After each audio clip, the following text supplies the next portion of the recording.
YEEEAAH Network. Hey guys, we're here with the one and only amazing Sarkodie. Thank you. It's such an honor to have you here in the UK. Thank You're you. dropping a new project, Yes. Mixtape as well, called Championship, which we're going to get into. How are you feeling? How are you feeling Feeling this great season? as always. Thank God we're still alive. Awesome, awesome. How are you also feeling about this project as well? Because we're going to get into that, but this time around, it seems like it's another era of hip-hop and Yes. lyricism that you're pushing. Yes. And stuff like that. So let's get into it. Championship. What is that title about? What does it mean? It couldn't have happened at a better time than this. You know, rap is like out there. You know, now everybody's really talking about rappers, and it's been a while. You know, Afrobeat will always be there, pop music will always be there, but rap sometimes it has its downtime. But I think it's up here, and it just happened that I had this planned, and then it met at the right energy. So yes, it's a mixtape, just few tracks for my core following, which is Sac Nation. This is the type of music they like. They don't really, as much as I'll have a big record that will make me the biggest Sarkodie, but that's not the type of songs they listen to. They want me to rap, and that's how I came in. So for a second, I'm going back to give the people who made Sarkodie the type of music that they want, and that's what the mixtape is about. Just a few records, and then just for the following. So it's something that you're really saying, I don't give a F about, and I'm just going to do what Yes, I wanna have do the for luxury to do that because I'm not a typical artist who has to always find a hit record to be relevant. You know, I have a following that care. My tickets sell not because you have the biggest record. You have a following that care, and few artists have that. And I thank God for having that type of following. So I have the luxury to go back and just rap and not miss out on anything. Actually, it keeps the fans active. So we're about to get into that bag, the rap season. I tweeted that already, and that's the energy we are getting into. Okay, so of course, we are yet to listen to the project. We're going to be coming to the listening party. Yeah. So if you can describe to the YEEEAAH Network audience, what is the sound you went for with this project? That's what Sarkodie stands for: rap, delivery, flow, which when I won the best international flow at the BET the first time, that is what I stand for, and then I was awarded for that on an international platform, which certified what I believed in, that music is the actual language, not the language in the music, you know. So music is felt without understanding what the person is saying, and that's what I've been able to master over the years. So I want to remind people who has the best flow as far as rap is concerned in Africa, and that's what this mood is bringing back to the people who know Sarkodie. So the mixtape is just telling you guys why he won the best international flow. Okay. So all of the other ones are dupes, I mean, they're all like... yeah, trying, you know. Yeah. Okay, so of course you're the lyricist of Africa, basically. That's the champion title you're taking. So let's go back there. Let's talk about your early days of your inspirations and your early walk. What was the beginning point of you wanting to go into music? I've always been just a very observant person. I'm very chill. I listen, I watch. So these things informed my view on life and then created my persona. So I just needed a place to like express my feeling, and I used the creative ways. I used to paint and draw. So it started from that, and then I fell in love with music. So in general, I love music, but I fell in love with rap music when I heard rappers in Ghana rapping, the hip life era. And I got into it, and here we are today. Okay. We did some research, and correct us if we're wrong, it says that your mom gave you 1 year. Yes. To allow you to do music, which seems to be the theme with Africans. Because they don't want us to go into music. They don't know if it has a short career or not. Even Tyler said the same thing. Their mom gave her 1 year. What in that 1 year was your focus, your mindset to prove to mom that this is what you want to do? I was just following my passion as always. Even the stuff that I was doing, I don't think she was aware, because now I can say because I'm grown. I don't advise kids to do that, but it was because of my passion. My grandma and my mom lived like 5 minutes away from each other. So sometimes I can tell my grandma that I'm going to mom, or tell my mom I'm going to grandma. Oh, yes, and then I'll be all the way in Cape Coast or somewhere in Kumasi rapping. Can you imagine a young boy living in Accra or Tema, and then you are in Kumasi? Your mom has no idea that you're out there. You know, but that's what I was doing to follow my passion. So before I came on TV, I had already like built this following in these areas that I went to. So being on TV was like icing on the cake. I'm not a typical artist that you just saw on TV and like, who is this? But people knew the story. So that is why I've always had a very cult following type of situation, because they knew the story before. So all this is like a plus. They knew, they built this, they saw it coming, you know, and that's how come I was able to come. Yeah, so that 1 year I was doing that, and then I landed on the radio.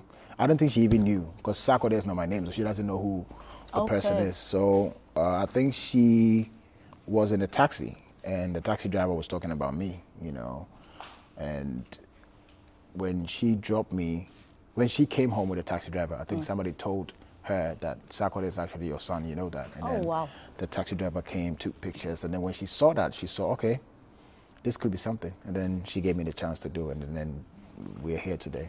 It sounds, well, that's a really good ending, because I thought you was going to say she beat you. No.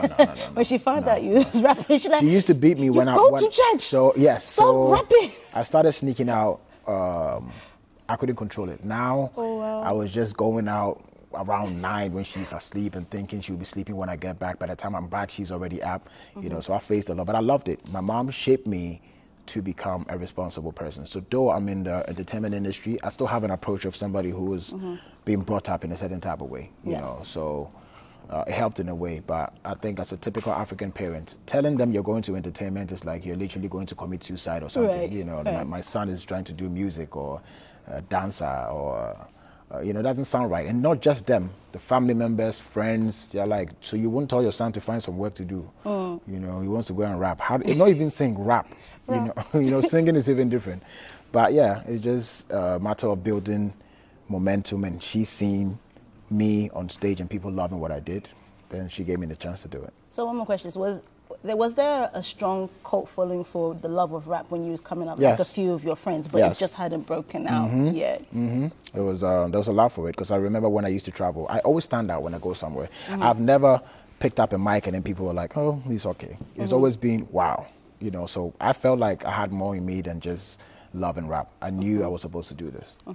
Let's have a discussion also about artists feeling free and their expression, because the last few months there's been this discussion whether artists, you know, they carry the Afrobeats title, not to carry the Afrobeats title, to have the freedom of expression to, again, to do any genre.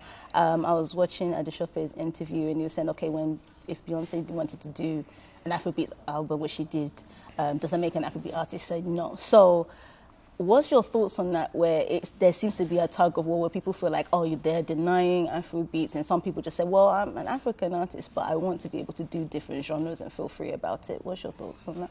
I'll be the first advocate for freedom, because I feel like creativity thrives in freedom. People can create when they are free.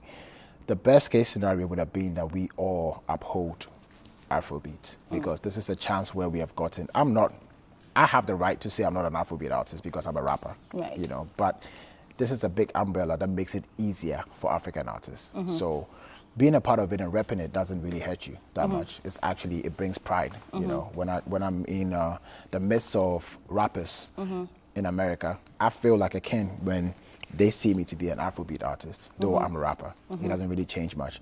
So, but I also wouldn't fault somebody who doesn't want to associate with that, because it's about creativity and freedom. So allow somebody who doesn't, it hurts because you feel like this person is so huge, you'd have been of good influence if he rep Afrobeat, right? But you can't really force that. I think everybody, let them create what they're creating, you know, and then let them be free. I think there's enough Afrobeat artists already who are repping Afrobeat to the fullest, so we shouldn't bother ourselves and try to box everybody under it, you know. I'm okay with it because I like the ultimate view of Africa. So anything that projects Africa, I'm part of it. So what do you think would be the thing that would just allow that genre? Because we're hearing, again, lots of new artists really breaking out. They'll do emo pop, some are doing R&B and stuff like that, and of course carrying their motherland dialect and stuff like that, and mixing the flows of the two. Again, what do you think will break that open then to make Africa embrace and say, yo, we can do anything? In my eyes, I think we could do anything. I've been thinking, there's a rock band in Ghana somewhere, but how do we break that through? So what will be your guidance on that? For me, I think even hip-hop, what I'm listening to hip-hop at this point, which they call hip hop. Where I'm coming from, that's not hip hop, right? But it's still under hip hop. But they can say it's different type of music. I just feel like it's way stronger when we are together. Right. And then also you can call your music genre this type of music, and this is what you do. That's okay. Right. But I think we can establish the fact that if we have an umbrella, which is repping Africa, it's greater for me and you as Africans. Yeah. You know, it's way stronger. But of course, you do different type of music. The mixtape I'm about to drop, there's nothing Afrobeat about it. Right. You know, but we have agenda to push. So that at this very moment, I think it's very crucial that we hold on to something, make it stand. Then of course you just try to introduce whatever you want to introduce. But I think as far as Afrobeat is concerned, it doesn't stop you from doing any other type of music if you feel like doing it. Yeah. I wanted to also ask your opinion as well. A part of discussion that's also happened in the last few years, we've seen a lot of success with the Nigerian artists, you know, doing arenas and big tours and stuff like that. And of course, we see the birth of like Stonebwoy and Jackie, and those ones are coming out of Murray. And I would love to see, because you've been in the industry for such a long time, this is your 12th project. Was there something, I don't know, infrastructurally missing, or maybe it's not even their plan, that made that trajectory seem a bit different when you've been out for such a long time as well? I don't know. What do you think? What would be your opinion on that? The fact that you were even mentioning Ghanaian artists in the list, that's the point. You know, we are in there already. We are doing it already. It's the same thing. You know, we always do songs together. We have countries that can be bothered that they are not even in the list there, which is, to me, I think it's just a whole African thing. You would have, if it wasn't Nigeria, Ghana, Congo, you just say Africa is winning. It's true. You know, it's no difference. You know, I got the text a bit late. I was about to pull up for Kiss Daniel on his show. That would have been amazing. You know, I saw Jackie on there, I saw Ifya on there. That's just what it is. You don't need to, when I'm a Ghanaian, so I want to see my people do that. Right. Yes, you could have the technical bit of it, of having your people dominate or whatever. But I think in general, the context is Africa. Right. You know, is winning. Because Stonebwoy, as you said, doing great numbers here. You have Black Sherif doing amazing. You know, you have Shatawale, you have R2Bs. You know, you could name a whole lot from Ghana. So I'm not really concerned about, because I think we are already in there. Yeah. You know, it's just a matter of how you see it, your perspective about it. But I think we are all working, and it's happening in real time. Just like this mixtape, everything is happening in real time. But it's been a great, amazing evolution of Afrobeat. Yes. And that's a win for us all, of course. All right. So we're about to finish. Let's just do some quick fire questions. Okay. Who do you think is winning the beef, Kendrick or Drake? So it's very complicated. I think, knowing Kendrick, I thought it was going to be a knockout from Kendrick's part, right? I didn't expect Kendrick to drop more than 2 songs to make a point. Oh, wow. Yeah, because if you're Kendrick, Kendrick is Kendrick. I didn't expect, even just a song should have done it for me. As a rap head, I don't want him going back and forth. So, and Drake is in a space where it's really hard to, because if you take Ghana, I've been in that space a bit, like staying on top for a very long time. So when somebody comes at you, normally the favor goes to the person who's coming at you. It's hard for people to side with you because they feel like you always win, you know. So it's not a fair fight. But listening to the records, he dropped, I don't know which one, Drake dropped one of the records. It's really hard. Wow. If not for the fact that people are rooting for Kendrick, that would have been probably the best out of the beef. Right. But my point is, I feel like when it's Kendrick, it should have been just 1 song. So I don't think he needs to go like 5-4 to make a point. But it's a great spot. It's working in my favor. I have a mixtape coming, so it's a good era for me. Favorite food, Ghanaian or English? Is there any? What should that reason even be? Or like, how do you say or? No fish way. And chips. No way. No way. So it's going to be Ghana. Any artist you can perform with, dead or alive, you could perform on stage tomorrow with? I would say Jay-Z. Okay, cool. And last one, 5 words that describes your new mixtape champion. 5 words? 5 words. So heat, flow, energy. Heat is same as fire. Energy. Lit. You could say lit. Lit. And what does that stand for?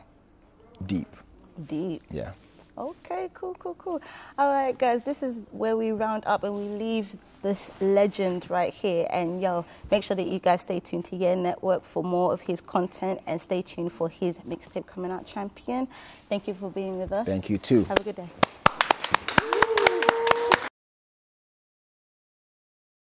YEEEAAH Network.